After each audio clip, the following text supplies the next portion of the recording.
All right, let's get this party started. Thanks everyone for coming out. My name's Matt Hooper. I'm your moderator for tonight and also the chairperson of this event with Labrys. Labrys are a foundation sponsor of all things blockchain going back about 4 or 5 years, and we're thrilled to have them with us once again this year. So we're going to be hearing from the Venerable Taylor Scheel, who's seated to my left here, very shortly. And that's me giving a welcome. We're going to talk about events that are upcoming. As always in the space, there's plenty going on, and I'm going to run through that. And then we're going to hear from Taylor talking about cybersecurity in the blockchain and also the Web 2 space. All things blockchain, we're a community and educational events organisation. So we live to bring people together, such as your good selves. Thank you for coming out. And we love to spread the good word of blockchain, basically. That's what we do with all of our partners and sponsors. We have a team that helps us behind the scenes, a team of volunteers. And actually, where's Renee? Here she is. Big shout out to our chef for the night, Renee. Renee has put on an awesome spread. Hey! Hello to our Zoom callers as well. I was remiss last time, I think, not to greet you. I farewelled you, but I didn't greet you. So hello to Zoom and to those watching the recording back later. As mentioned, Labrys. Labrys is a wonderful Brisbane-based business. They work out of Newstead, I think it is now. Is it Newstead? Milton. Okay, it's just some of you were coming from Newstead tonight. But Milton, and the headcount around 34, Giancarlo tells me, of whom 19 are developers, so a bunch of engineers, and we're really amazed and thrilled that they have the pipeline of work, that helps them to thrive as a Web3 business. So I know if I'm working on projects, there's certainly someone who comes to mind as someone who I would recommend very, very quickly. So really thrilled to be working with Labrys. A quick announcement that we've added Bybit to our sponsor list. They've recently come on board. They're making some inroads into Australia, and we recently held an AMA with Bybit on the infamous hack that they had. So it was quite interesting. That's not available on YouTube, actually. It's embargoed. But for those of you, the lucky ones, where's Martin? Martin was able to join us. Yeah, for those of you who were live on the call, it was very interesting to hear how they've dealt with that and have bounced back from the storm. So welcome to Bybit. We thank all our sponsors. As we mentioned, Labrys have been with us for 5 years. We're really thrilled to continue the work, the association and the collab with Labrys. Have a range of other sponsors, exchanges, businesses in industry, legal firms, and we're thrilled to have all our sponsors. Big round of applause for all our sponsors. Thank you. We also work, as ATB, we work with a number of collaboration partners. We work with Evolve Her, which has recently morphed from Women in Digital Economy. That's an initiative run by Danielle Marie, one of our founders. We also work with OzCryptoCon and Off-Chain Global. You can find us in all the usual places on the socials. Find us on LinkedIn, you'll find us on X, you'll find us on Instagram even. Where else are we, Renee? We're on Facebook. Yeah, we're all over the place. So always keep an eye out for all things blockchain. We try to get the good word out as best we can. We also have a monthly newsletter. It goes out on the first day of the month, where we highlight events and happenings in the crypto space, not just in Australia, but around the world. So you can sign up to that. It's hosted on paragraph.com.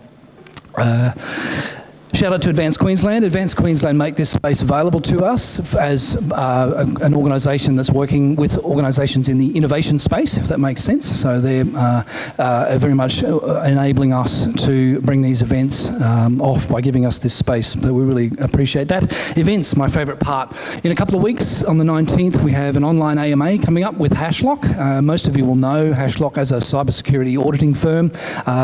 Their founding directors, Jock Haslam and Fletch, are going to join us on an AMA to talk about their journey and how they've really gone global. They've got biz devs in, I think, certainly in North America, and I think also, is it in Europe? I don't want to misspeak, but I know they've got biz devs located in different parts of the world, and they're very present at conferences, as most of you would know as well. I'm just envious because I'd like to travel a bit more, but that's okay. We're partnering with Bitcoin Brisbane to bring off a Bitcoin pizza party on the Bitcoin Pizza Day. 22nd of May, it'll be in the evening over at Fallon's. It's just going to be a segregated area there where we're going to have beer and pizza, funnily enough. So we provide QR codes here for you to scan. You'll find all these on Meetup. This is being hosted on Bitcoin Brisbane's Meetup at the moment, but for all the ATB ones, you'll find us on Meetup and also on Luma, as most of you probably know. Not announced yet, but next month, we're going to be announcing this in the next few days formally, but we're going to be having an event right here. We're always the first Tuesday. We meet on the first Tuesday of the month. We have Deb Kocak, who's the founder of Granton. Granton specialise in R&D grant gathering, if that's the word. They're experts in getting funding for your either Web 2 or Web 3 project, actually, and they've recently been doing a whole bunch of work coming up to an April 30 deadline that was quite key in that space. So really looking forward to that. I'm just finalising the details of the night with Deb, but we're going to be announcing that and launching that very soon. That'll be right here, same bat channel. the DECA conference is coming up. It's only about 6 weeks away now. This is the Distributed Economy Council of Australia conference. It's going to be a range of workshops. Not so much sort of a talk fest this time. I think it's more workshop and more interactive from what I gather from the program. But that's going to be a belter down on the Gold Coast. So there's no excuse for us people in industry in South East Queensland not to be there, unless you're too busy working, of course. Always keen for volunteers. If anybody wants to put up their hand, young Nick has recently stepped up to the plate. Where's Nick? He's probably cleaning glasses. Thank you, Nick. But always, yeah, good to have a couple of helping pairs of hands. Really, I didn't manage to get any gags in there. Normally, I try to get a couple of dad jokes in. But look, tonight I think we're in love with Labrys. Let's say that. We'll use a bit of alliteration. It's a love of Labrys, and with that, I'm not going to try and make any more funnies. I'm going to hand over to Taylor Scheel. Give him a big welcome to the stage. Thank you. There you go. Good evening. Evening, Taylor. So as Matt mentioned, I'm Taylor. I work as a software developer at Labrys, and normally I make blockchain apps, dApps, but this evening we're going to be talking about something a bit different, something that's probably not appropriate for me to make it work, and that's weaponizing the blockchain. So first, just a quick outline as to what we're going to be talking about this evening. We're going to have a quick introduction to botnets. We're going to have a look at a few botnet case studies to give us an idea as to the current state of things. And then we're going to look at how botnets can be used with blockchain to make them more resilient. And then we're going to finish up with decentralized AI and the risks that are associated with that. So first of all, shouldn't my slides be showing?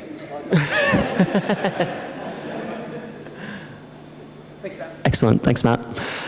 So first of all, why investigate hypothetical attack vectors? Are we not just giving bad actors ideas that then they can act upon? And that's a reasonable question, but ultimately, whether we look into these things or not, attackers are. They're innovating, and if we don't, they're going to have the upper hand. Also, if we want to design systems that are defensive and resilient, we need to know what we're defending against. What are the attacks that we have to try to block? Looking at these things ahead of time also enables fixing and discovery before bad actors find them, which is the best case scenario. And education does not equal exploitation. So I'm not going to run through step by step how to create a botnet and hack people. We're just going to talk about it at a high level so we can think about how to stop these things. And lastly, security through obscurity fails. We sort of saw this in the late 90s and early thousands with a lot of closed source software and no bug bounties, and it didn't work very well. So now open source software is a lot more secure. Bug bounties ensure that bugs are found and fixed responsibly rather than waiting for something to be hacked, and it just results in us being more proactive against the attackers. So what are botnets? I'm glad you asked.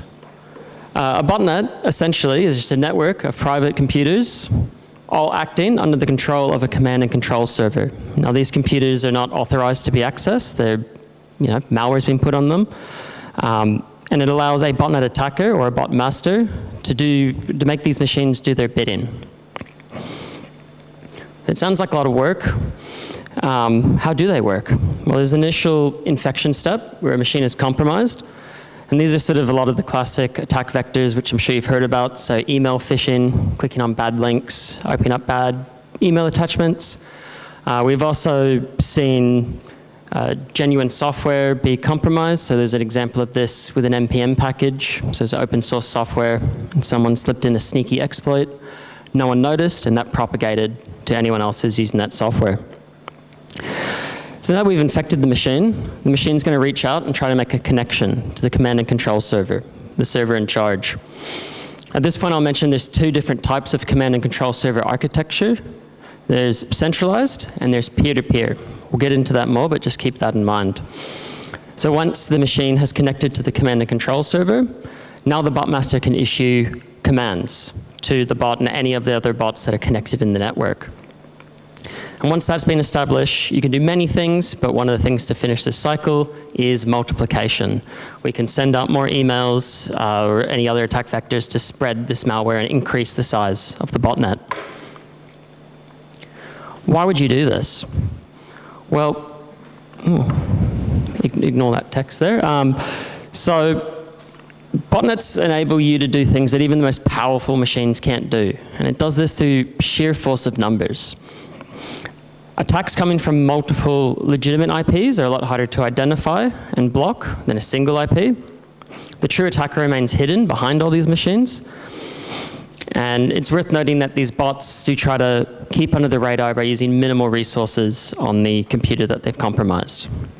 There's a lot of money to be made from this. So you can use botnets to distribute ransomware, which if you're not familiar is malware that encrypts all the files on your computer and then demands a ransom payment, normally in Bitcoin, to hopefully receive a password to decrypt those files. Doesn't always work.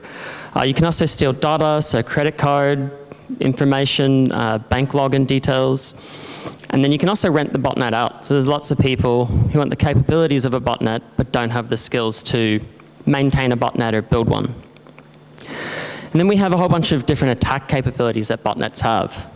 So denial of service attacks, I'm sure we've heard of them before, overwhelming websites with traffic that exceeds the resources they have or the bandwidth allocated to them and taking down the site.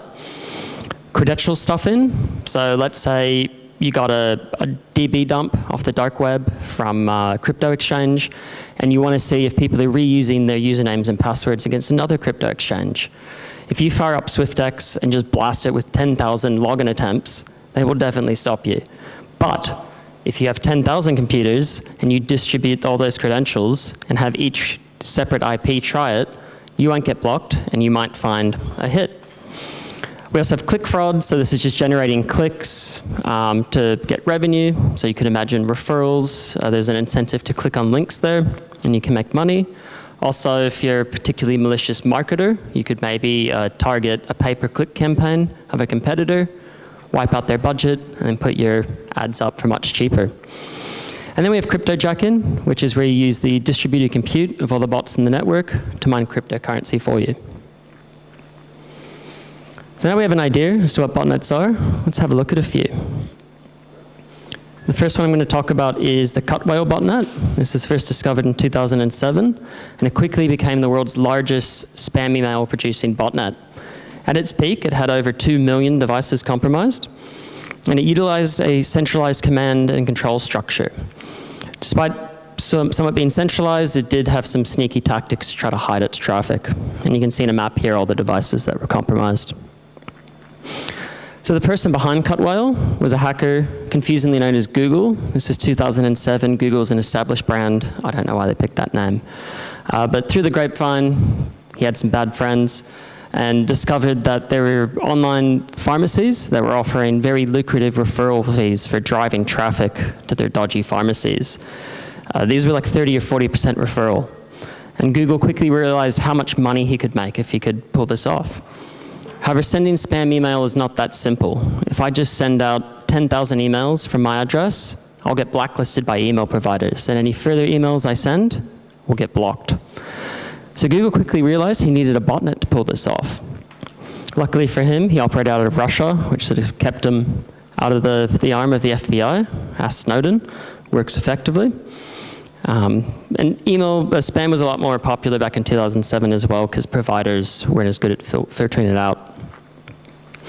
So just to highlight the scale of this botnet and the amount of spam it was producing, these numbers are so ridiculous. I double-checked them against multiple sources. They still don't make sense to me. They're so big. We're talking 51 million spam emails a minute, 74 billion emails a day. And from that, and the referral fees, Google was making at least 1,000 US a day. He was also renting out the botnet, so who knows how much he was truly earning. And I did a bit more math on this. In 2007, there was approximately 2.9 billion email accounts. So that means on average, each email account would have received 25 spam emails a day. And just to hammer home the point, you can see cut whale up in that pie chart there, how dominant it was in the space. But eventually people are going to take notice, and if those people are security researchers, you might find yourself in a bit of trouble. FireEye is a security company that discovered, all the spam email, and they were like, this is super inappropriate. So they went after them. And they had many attempts, but ultimately, the things that took Cut Whale down were going after where the program was hosted. So we're all familiar with AWS and GCP as cloud providers. Well, in Eastern Europe, there's a whole bunch of providers that will host your software and not ask questions as to what it's doing. One of these providers was Makolo, and they were taken down in 2008. They're an Eastern European outfit. Nearly took Cut Whale down, not quite. And then in 2010, they took down another provider, and you can see in the graph here how quickly the spam email across the world dropped off. This was noticeable in people's emails. Ultimately, Cut Whale's decline happened because the online pharmacy that were offering the referrals got taken down because they were selling fake illegal drugs. But the Cut Whale botnet sort of showed a demonstration as to how big these botnets can be and provided a useful example as to how we can maybe take them down. The next botnet we're going to talk about is Zeus, or Game Over Zeus, or Jabber Zeus. They just add different words to the name Zeus. So originally, Zeus started off as a banking Trojan. It wasn't a botnet. It'd just sit on your computer and then wait for you to log in to your bank account, suck up all that information, and send it back to the attacker. The attacker would then use your session to then compromise the bank account, transfer funds to themselves. Now, eventually, they realized they could make way more money if they made this into a botnet, and that's exactly what they did in 2007. And the person behind this is another Russian man who we know is Slavic. And he was a bit unusual. He developed this not just for his own use, but this was a crimeware as a service kit. He sold a software kit that would enable non-technical people to build their own botnet and do whatever they wanted. And he made a lot of money doing this, $3,000 a pop, 5,000 clients by 2009. You can do the math. Now, Zeus didn't stop there. It kept on getting more and more advanced. At this point, I'll point out that Zeus uses a peer-to-peer command and control architecture. So these are the servers controlling all the bots. You can kind of see in that image there the relay pattern that peer-to-peer networks, command and control servers use. Just to touch on how advanced this thing got, they incorporated CryptoLocker, which was a popular malware for ransomware. And they added something called Jabber Zeus to it, which was an instant messaging app that would wait for someone to log into a bank account above a certain amount. Say I only want to steal from people who have more than 10 grand. I'd get an instant message on my phone with all the login details. They would intercept the 2FA codes, and then when I went to log in, it would tunnel through the user's machine. So from the bank's point of view, I'm coming from Brisbane. I'm not hacking from Russia. But eventually, Game Over Zeus was a victim of its own success. They weren't flying under the radar. Just to give you an idea as to who they were hacking and stealing money from, we got the Bullitt County Fiscal Court in Kentucky, Police Department in Massachusetts, and the Franciscan Sisters of Chicago. I'm not religious, but I think hacking nuns is, at the very least, bad luck. So this launched Operation Tovar. It was spearheaded by the FBI, but it was an international effort. And they did a few things to take this botnet down, a lot of the classic civil suits, legal suits, but for the purposes of this demonstration, the cyber actions they took were intercepting all the backup domains. So a lot of these botnets have backup domains to reach out to the command and control server. And as a backup mechanism, they can deterministically determine these domains with a domain generating algorithm. So this is kind of similar to hierarchical deterministic wallets for those who play with crypto wallets. It can deterministically work out what's going to happen. And the FBI pre-registered 150,000 domains before they started the attack to block that backup. Then they sunk all the botnet. So it was a peer-to-peer command and control server. What the authorities did was they made mock peers in this network and effectively did a 51% attack, kind of similar to Bitcoin, and they made the botnet do exactly what they wanted to do. And in this case, they would just redirect traffic to somewhere that could report what computer, what device was reaching out and trying to make contact to the command and control server. Since they had all that information about who was reaching out, they could do victim remediation, so contact people and get the malware off their computer. And then on top of that, there was the classic kicking in doors and seizing servers. So what does this have to do with blockchain? It's just sort of botnets. Well, blockchain enables botnets in terms of their resilience and capabilities. The first one we've kind of touched on is crypto is great for ransoms. It's cross-border, super easy to launder. Don't have to say more. Blockchain identities are super hard to trace. It's pseudo-anonymous by design. Blockchains are permissionless, so if you have an internet connection, you can use the blockchain. So I'm proposing that blockchain-based command and control logic is more resilient as it has no single point of failure. Someone beat me to the punch. I thought of this idea a few years ago. I came across the Guptiva malware and botnet. So this is a botnet that operates similar to the botnets I've discussed. However, when cybersecurity experts tried to take it down, they discovered a sneaky backup. So when they took down the main command and control servers, the bots reached out to Bitcoin, to a specific address, and that address, the attacker's address, had the IPs of the backup server. So you didn't need DNS. You could go to blockchain and work out where you had to connect to. And then the domains were encrypted within the binary, so you couldn't work out what they are ahead of time particularly easily. Google's been paying attention to this. Their threat intelligence group has taken action. Once again, all they can do is legal, is criminal and civil court cases, which doesn't really help if they're in Russia. So this is still up. It happened in 2011. It's still active. And they're very quick, too. Bitcoin was only around in 2009. Within 3 years, they're using it to make malware. I was impressed. But this idea of the DNS being a centralized point of failure for botnets is something that stood out to me in terms of how blockchain could be used to make these more resilient. So on top of the Bitcoin example we saw in the Guptiva malware, you could use Namecoin, you could use ENS, so instead of having malware.com, you can have malware.eth. These are decentralized. You can't take down .eth domains. So I want to take this to the next level. Instead of just keeping the command and control server information on the blockchain, how about we do some logic? That's sort of the whole point of EVMs, right? So I propose the Blocknet Republic. I apologize because this idea I made before the talk, I needlessly sort of made it Roman themed, just bear with me. But we have the servo layer, that's sort of what I've been calling bots this talk. We have the Praetor level, and that's sort of the classic command and control infrastructure we've seen with Cutwhale and Zeus.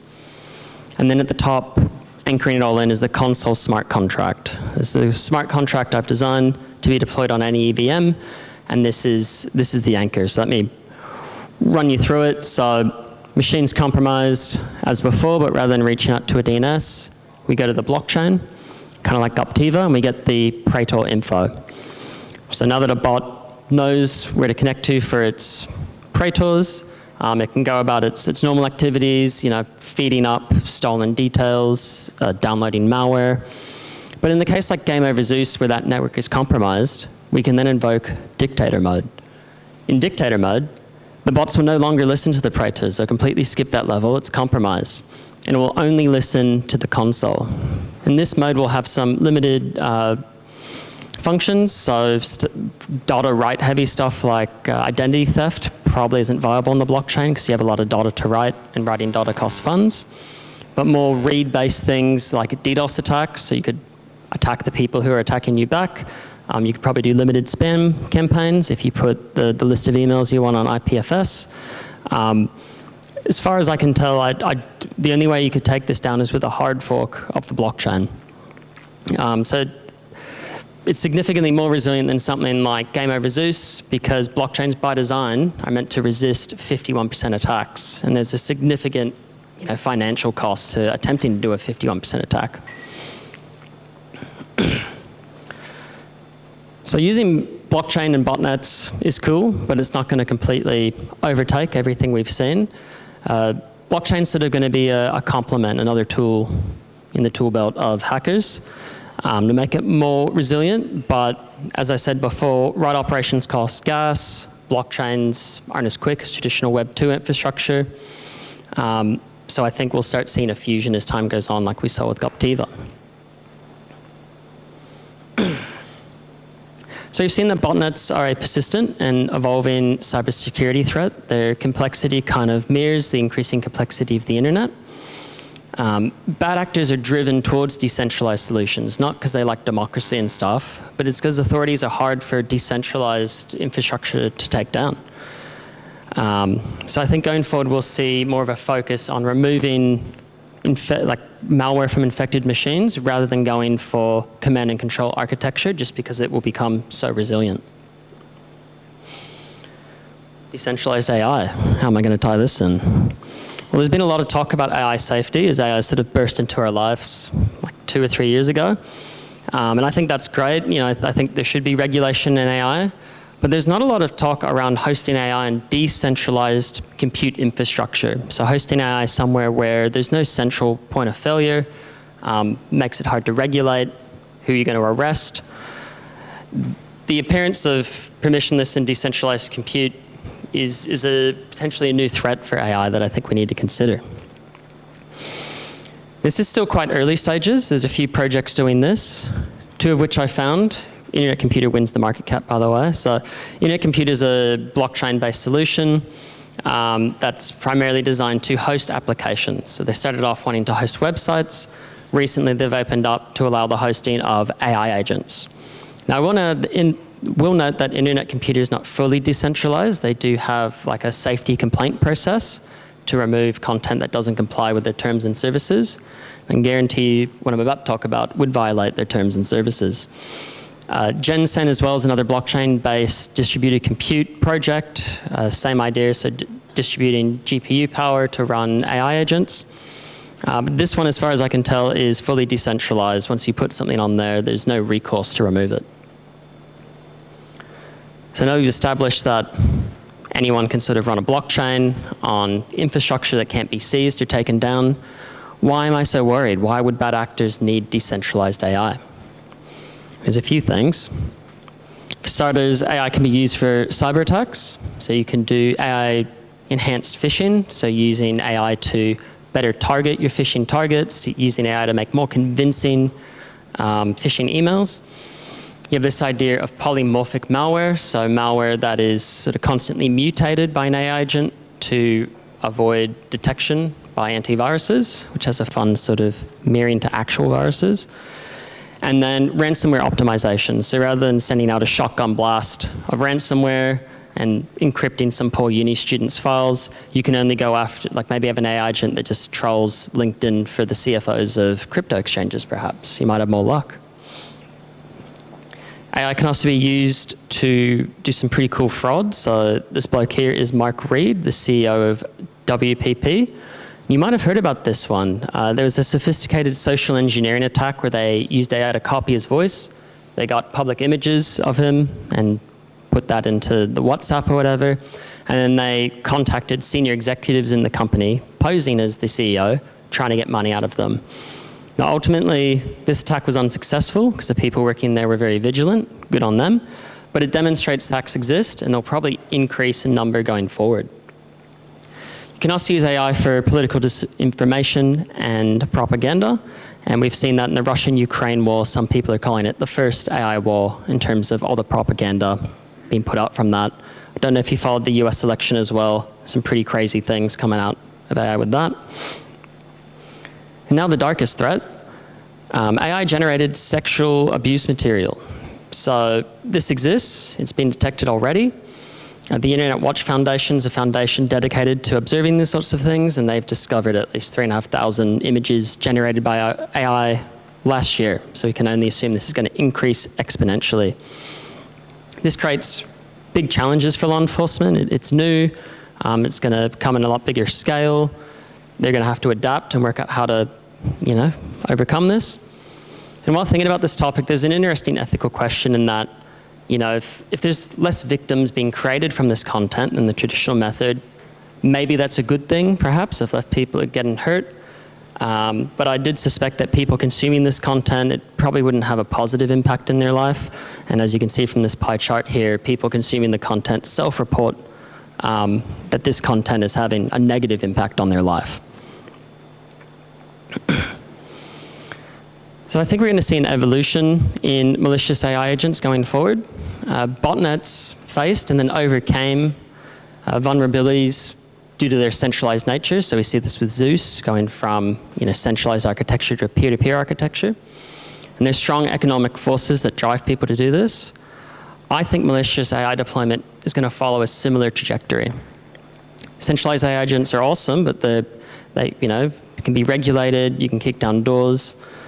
I think bad actors will shift to decentralized architectures. So in conclusion, blockchain technology enhances the resilience of both botnets and malicious AI agents. These technologies are new, and we're going to have to work out new ways of facing them. And as an industry, I think we need to be proactive against these events. Now, I don't have any answers. I think the important thing is asking questions and hoping someone else has an answer. Decentralization of things is a double-edged sword. It's great that everyone has access to something, but that kind of comes with a responsibility, in my opinion. When I was eating my democracy sausage on the weekend, I was thinking, democracy is a decentralization of political power amongst the citizens of a country. And Thomas Jefferson rightly identified that democracy comes with a responsibility of being constantly vigilant. And I think we need to be constantly vigilant in this space to make sure that we can fix things before bad actors find them. Thanks.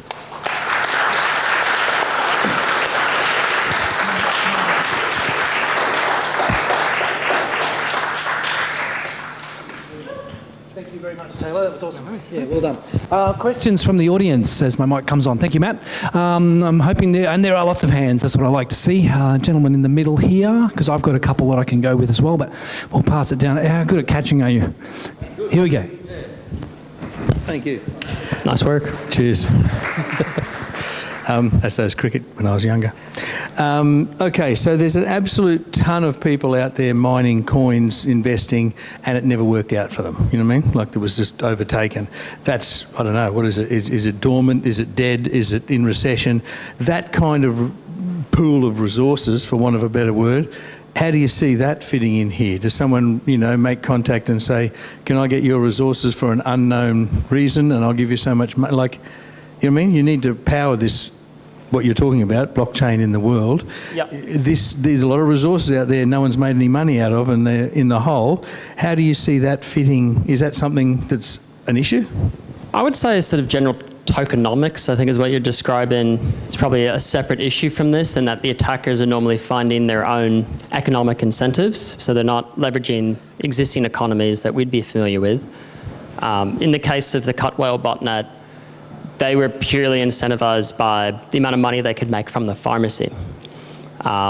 So I don't see too much of a link there in terms of tokenomics and investments into the space.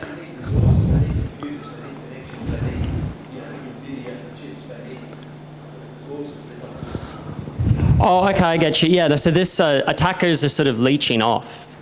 Yeah, so they're using infrastructure that really other people are running through nodes and leeching off that, and in a way kind of holding them hostage. Like if you want to stop them from using your botnet, what are you going to, if you want to stop them from using your blockchain, what are you going to do? Yeah, I'm saying lots of people out there with resources just sitting there doing no success. Any others? I was going to say one of the things I was thinking was whether you guys at Labrys have come across this in actual projects, or whether you can talk to that, or whether it's botnet attacks is one thing, but I'm assuming there are other security hacks that the likes of which our friends at Hashlock and others would investigate or be responsible for diving into. But is there anything you can talk about where you've, without revealing too much, where you've actually come under some sort of cyber attack yourselves or on a project?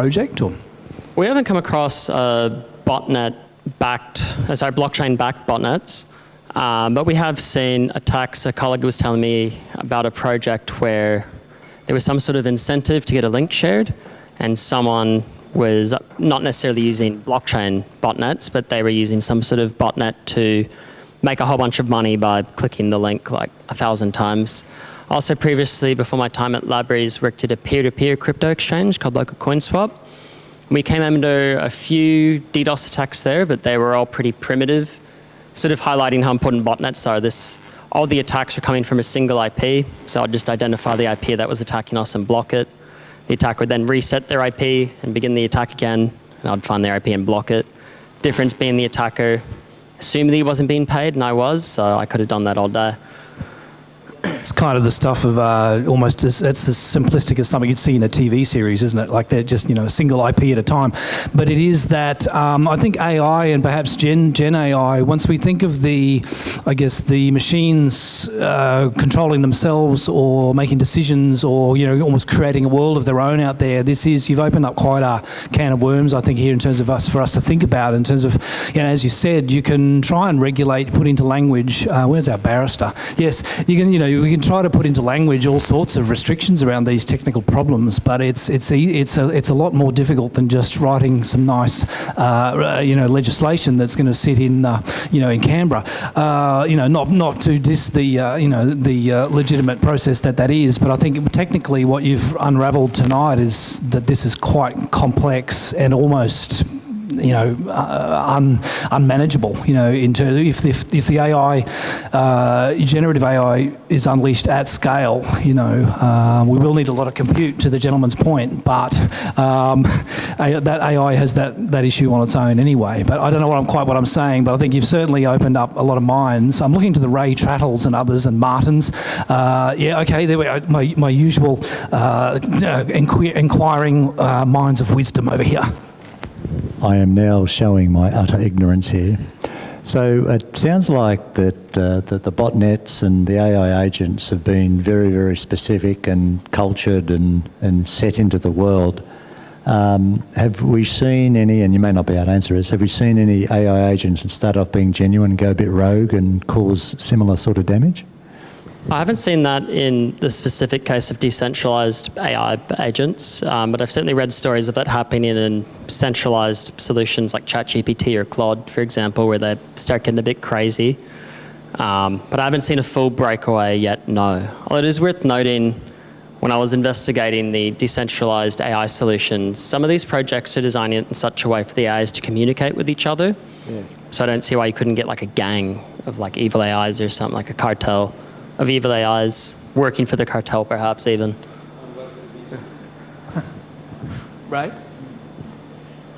Martin, you stole my question actually, because I was thinking of enterprise AI agents, because bots, AI agents, as opposed to AI, is now the fad, and enterprise level, Microsoft, Google, Amazon, and so on offer such.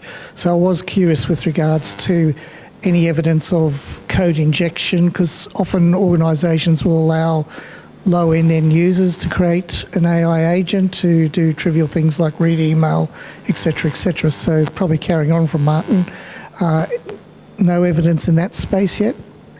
Not that I'm aware of, although to be clear, in the case of bad actors using decentralized AI agents, I'm not saying that they would break alignment and do things. My concern is that they do exactly what they're told, and in this case what they're being told to do is quite evil.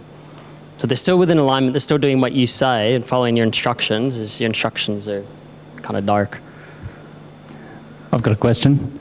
Well, it's more like just a crazy idea that I thought I'd throw at you and see what you thought. So right now when botnets are out there and operating and people are trying to bring them down, it's up to the operator of the botnet to recognise that the network's under attack and try to take action to solve that. And you've got with your Praetor, your Republic network, you've got a little bit of an automated system, but it's still very, very simple. I was wondering if you've thought about if we can integrate AI into these networks, then they might be able to reason about the attack that is happening and try to take action themselves as individual nodes to defend off the attack? Yeah, I think that's a great idea. I hadn't thought of that, but I mean, normally for something like this, you'd probably use a health check where you're constantly pinging something to make sure, are we all good? Are we all good? I don't see why you couldn't have an AI agent just listening to that sort of response or other sort of responses and then identify it's under attack. It might see it's getting a huge influx of traffic. It might see some of the servers in the command and control cluster being taken down, perhaps, and identify. But yeah, that would certainly make it more resilient. And if you're hosting AI like that, you'd want it on decentralized infrastructure, because if the FBI found out using ChatGPT to run your botnet, they'd quickly have something to say about it. Christopher Schaffer. I've got, Matt mentioned law, and I'm in law, so I'm a fan of it. But one of the questions I always ask is about enforcement. And yeah, as mentioned, a piece of paper in Canberra is not going to do much. No disrespect. Yeah, no, I completely understand. So one of the questions that I had, and I'm not sure if it is feasible, but do you see a sort of self-regulation in the industry as, if not an answer, a kind of preemptive step towards answering the threats that various botnets provide? Because I'm not sure that the Great Firewall of China approach is really something that we want to do. That obviously, if you take a system off the internet, it's there's no threat, but it doesn't really do the things that we need it to do. So, do you see a self-regulation, a kind of collection of people in the industry as an answer, or that just have the same failures that legislation in Canberra might have? I think overall it would help, but ultimately people wanting to do this sort of thing, they're not going to want those solutions. And there's a strong, so even if you do have, they make it illegal, let's say, to have distributed compute without KYC.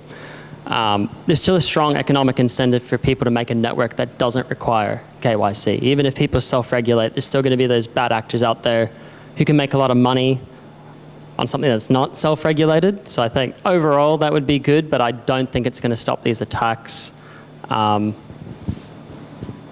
Yeah, and on the point of regulation, regulation sort of, as I'm sure you know, is only as good as its enforcement. So we've seen a lot of talk around regulations for tobacco and nicotine products recently over the past few years with vapes and stuff.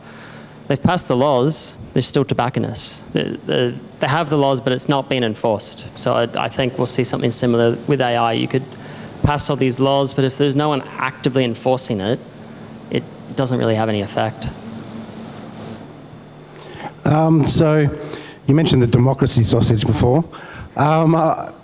As someone who just got a diploma of blockchain, and I also represented People First Party in this latest election, I came fourth for Griffith, by the way. Congratulations. Yeah, well, we've got some ideas about applying blockchain with things like a sovereign infrastructure bank and stuff like that.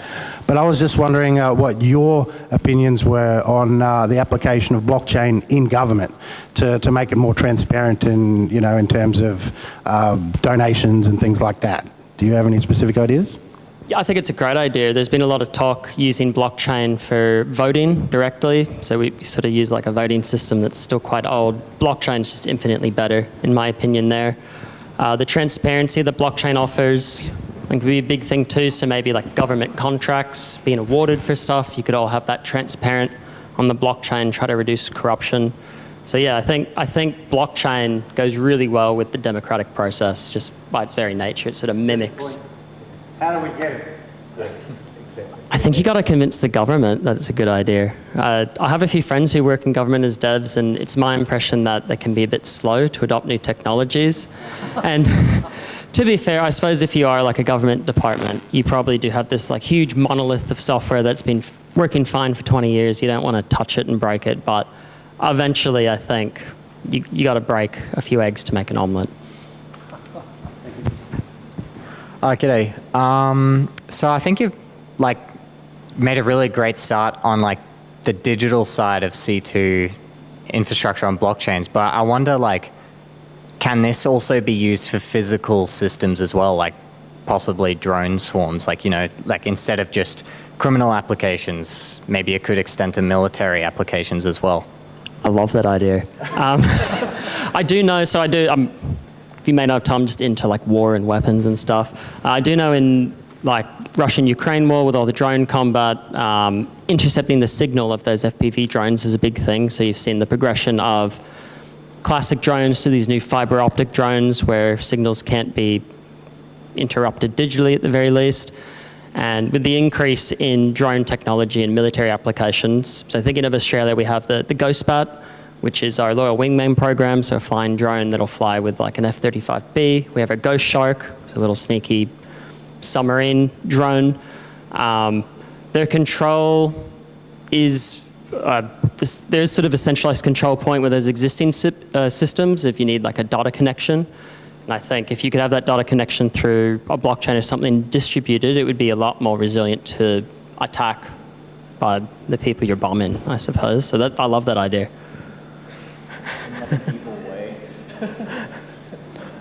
Not to pick on anyone, but Akash, do you have any questions or thoughts? Akash, I know, we had held an event recently with Sonic Labs, and Akash got up to do an impromptu talk. He builds on Sonic Labs and has an incredible knowledge of DLT. But any thoughts, not to pick on you, Akash, but do you have any, just in terms of that bigger, how do we defend decentralized, infrastructure against itself? Like we've created this, I guess, great big open playing field, but now it's subject to attack. Any thoughts? You don't have to answer, but otherwise I can go back to my friend Martin. No, I'll give you the mic. I'll give you the mic. I love doing this. This is we rip up the script. I run up the stairs and get puffed because I'm a Gen X and I don't exercise. Cheers. So this gentleman earlier said like how. I suppose botnets can incentivize decentralized computing power on the projects they have right now. Such as there's a couple of big ones I follow, such as IronNet and Aether nodes. Like they're a lot cheaper than, of course, if you want to go decentralized through AWS or what Google or whatever these guys offer, but you still got to pay money. And I feel if you look at computing power, I don't know how if you want to do all these actions per day, and I'm not an AI dev or anything else, but if you want to do all these millions or billions of actions per day, how you can afford it, unless you obviously want to work on, compromised systems only. If you want to go a legit way, which is the decentralized blockchain way, you actually need to be able to pay those companies the decentralized for computing power. I don't think that's possible. That's a good thing about blockchain is who's paying for it, which devices are compromised, and you can easily fix that. So let's say IronNet, which is one of the bigger companies these days, worth about, most of these are scams anyway. I think we know how blockchain works. They pretend to have computing power, but I think one of these companies, IronNet, actually probably does have computing power. You actually need to pay them per GPU, per hour, per minute, whatever it is. And how are these scammy companies like the botnets you spoke about going to pay them? I'm not sure. If it's more transparent, if everything's on chain, kind of makes it, to me, it would seem like they wouldn't be able to pay them that easily as they can do in the real world. But yeah, I might be wrong. It's not something that in the area I'm really I work in at all. Interesting. So I think there's a distinction behind the cost associated with running a network, and then there's the cost associated with interacting with the network. So we can jump on Uniswap and do a trade now, and we're using the Ethereum blockchain, and we will pay a transaction fee to swap Ethereum to Pepe or something. But that transaction fee is sort of like renting that compute power. It's distinct from running the network on a node. And also I would say, if it's claiming to be a decentralized blockchain, anyone should be able to be a node operator. So these attackers should be able to, in terms of who's paying for the compute power. Well, if I was an attacker, I could just spin up my own node on that network and have a connection there. And if any random person can spin up a node, I would say that probably isn't decentralized. Either way. So, sorry, the follow-up? Yeah, those nodes are controlled right now. But all the big decentralized computing power, let's say Aether, A-E-T-H-I-R, that's one of the bigger node networks. An average person can spin up a node, but they've got to pay for that node to be spun up, right? So let's say I've got a few nodes for this decentralized computing network. But I have to pay for the nodes that they give me. The whole point is you pay X amount of dollars a month, whatever it is, for those nodes, do it yourself. But then you are essentially giving computing power to the protocol itself, and the protocol will pay you back more, right? So it's not for free, really. Taylor, can you just repeat the question for our Zoom viewers and the recording? Just paraphrase and then give your answer, if that's possible. Or I'll give it back to Akash to re-ask it. I'll give it back to Akash. The boomer's getting more exercise. Here he goes. No, here we go, for the recording. So I was just, the general question was like, let's say there's a few big decentralized computing companies on the blockchain, such as Aether Nodes or IONET. And for every action that you need to do, anyone who wants to use their services, they do need to pay for it. And it's all transparent, it's on the blockchain, and it's all like very obvious as to who's making those actions and where those, where the requests are coming from, essentially, to use the computing power. So let's say earlier you spoke about these botnets using decentralized computing power. I don't really, you know, I'm not an expert at AI dev or anything like that, so I'm not really understanding like how they can use these decentralized networks when everything is on the blockchain. Yeah, and it's nothing's cheap, right? Like let's say any of us here can go on any of these networks, let's say Aether nodes, and use their computing power. They have a, you know, all these companies are new, so they're still centralized. You do need to go through like a centralized means right now to semi-centralized. You know, they're trying to make it decentralized, but you still need to do X, Y, Z things. It's controlled. You need to use the computing power. You need to go through their, I suppose, their team or like how they use it. And the same if you want to leverage the computing power to like get rewards and stuff.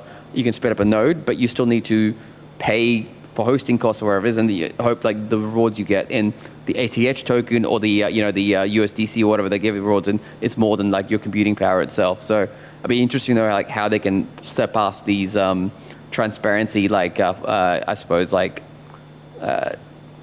safeguards. Fallbacks, yeah, safeguards. So I'm not actually familiar with the project you're talking about, but it's my understanding with these, the majority of these decentralized compute platforms, it's very similar to a classic blockchain in that there's no cost. You as a user don't have to run anything on the network.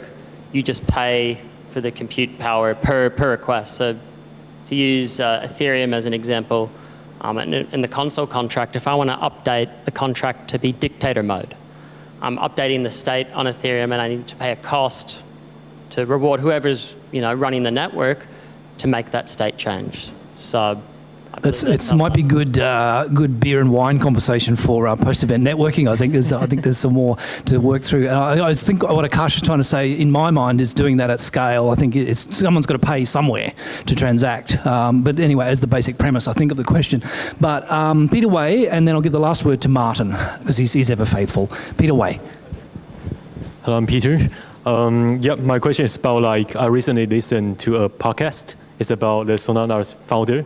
He said in the future they're gonna be like a crypto mobile is the future. So he just mentioned about physical stuff. So I'm thinking about what's your opinion about the security and cybersecurity for the crypto mobile? Yep.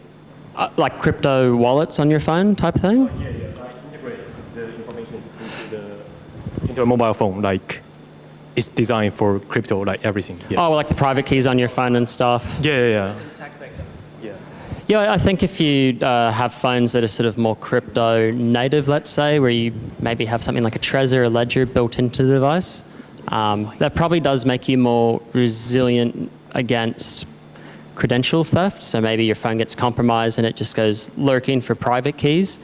If you had a crypto native phone where that private key is stored on a separate piece of hardware like a Ledger or something, you'd probably be much safer. But in terms of the impact on botnets itself, I don't really see any impacts. The main things that really impact botnets are people just clicking on dodgy links and not updating their software. We keep on telling them, but it just doesn't fix it. I'm still running Windows 10 myself. Should I wrap up? No. Windows 10 is end of life. Yeah, it runs Steam. That's all. Steam and Discord. That's all I need on Windows. Martin, the last question. Taylor, thank you so much for the presentation. It's been a day of learning for me. If I understand it correctly, the botnets tend to be very, very specific in what they're going after. And AI agents could be a bit broader. Another thing that I learned today is about address poisoning scams. Would you see, or do you see, a proliferation as the use of botnets and AI agents, and especially rogue AI agents, result in an explosion in address poisoning? I don't think so. In that, I believe address poisoning, the code you'd write for that would be something you'd write once, And you probably don't need an AI agent or a botnet for that. You could just, if you wanted to make one poison address, you could run the script once. If you wanted to make 10,000, you could just iterate over it 10,000 times. So I think one thing that will increase the number of those attacks is probably just increase of crypto adoption, because there's more money to be stolen. Awesome. On that note, on that semi-positive note, we'll give a big round of applause to Taylor Scheel. Thank you. Well done. We should have a photo. It's a photo opportunity. All right, we're going to wrap things up here. This has been All Things Blockchain for the 6th of May, 2025. Where's Taylor going? With our friends, good friends at Labrys. We're going to say goodbye to our callers on Zoom, and for those of us in the room, we're going to continue networking at the Prince Consort Hotel, which most of you will know. It's down the mall and across the road. Prince Consort Hotel for post-event networking. Thank you and good night.